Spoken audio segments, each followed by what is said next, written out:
Welcome to Agrivisions, a program of First Dakota National Bank. I'm your host, Nate Franzén, President of Ag Banking. And today it is my pleasure to have with us one of our very own, Jayson Plamps, Vice President of Ag Banking in our Mitchell office, one of our senior ag bankers. And we're going to learn a little bit today from Jayson on what he's seeing working with his clients through this 2023 crop year. So Jayson, welcome. Thank you. Tell us a little bit about yourself and how long you've been with the bank. Yeah, absolutely. So start off, I'm a farm boy by heart. I grew up on a farm and ranch northwest of Mitchell here. And growing up, farming was my passion, still is my passion today. But my entire goal as I was going through my youth was to be a farmer.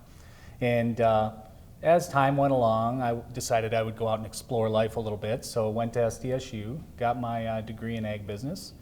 And as I was going through that, I decided, well, maybe an internship would be right for me. So I reached out to a number of different banks, one of them being First Dakota.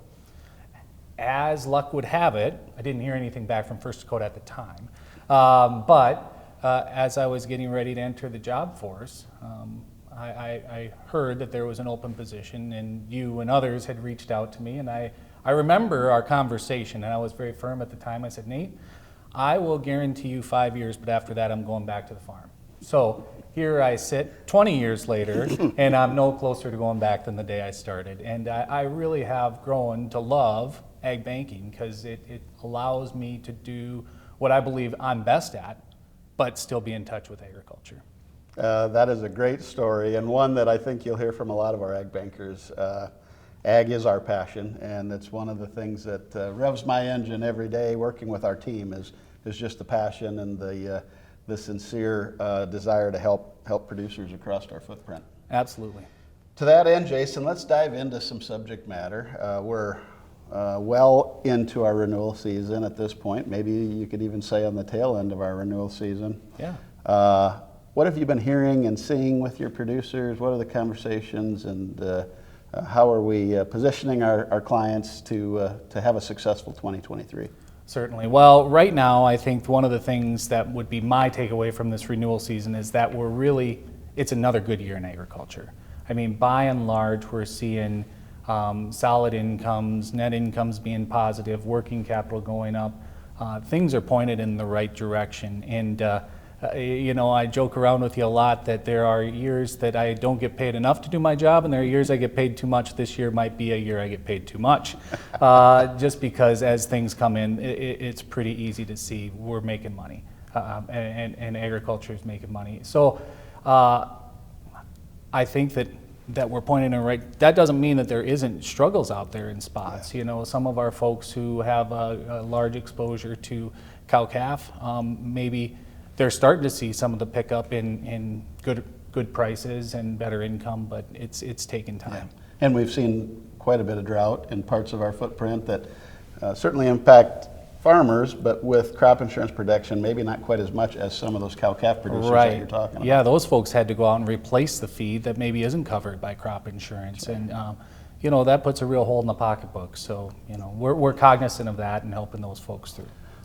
Let's talk a little bit about the general state of the ag economy. And you mentioned we're coming into it with strong positions. Most of our producers have had good performance, have a strong financial position going in. But I think maybe there is a few signs of some change. USDA last week came out with their spring report at their Ag Outlook seminar, and their projections show increasing ending stocks, increasing inventory.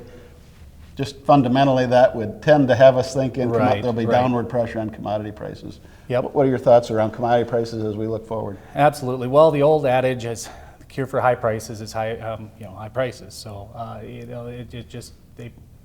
guys will produce more. If there's anything I know about the American farmer, given enough incentive, we will produce a crop.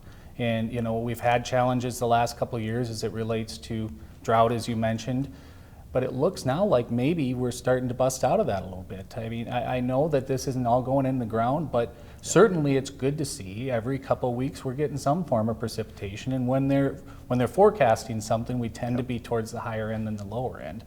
And So I do see that we're going to have some margin compression. You know, it's one of those things that I'm careful of too, because it's easy to get complacent when times are good, and we see prices slipping a little bit. We see input costs rising a little bit, and all of a sudden, before we know it, we're back to we really got to watch our P's and Q's to make sure we can make money in this game.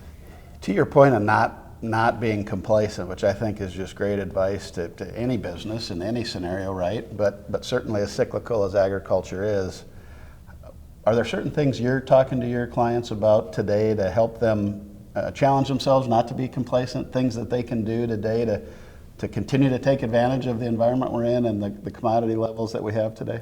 Well, one of the things that is always a consistent is know your break even. You know what a good price looks like to you.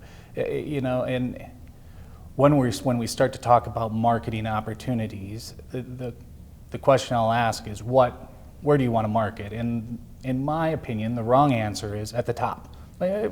Who knows where that's going to be? So try to pick out a profit margin for yourself and start making sales there. It's been pretty easy the past few years as we were able to ride things into harvest and continually get a better and better price, and those who did nothing kind of got rewarded. And that's great and that's fine, but I don't think we're in that same situation for a lot of the reasons you brought up earlier. Yeah. It's interesting, it may be a little bit of a tale of two stories, right? It looks like early indications may be that there'll be some downward pressure on grain prices.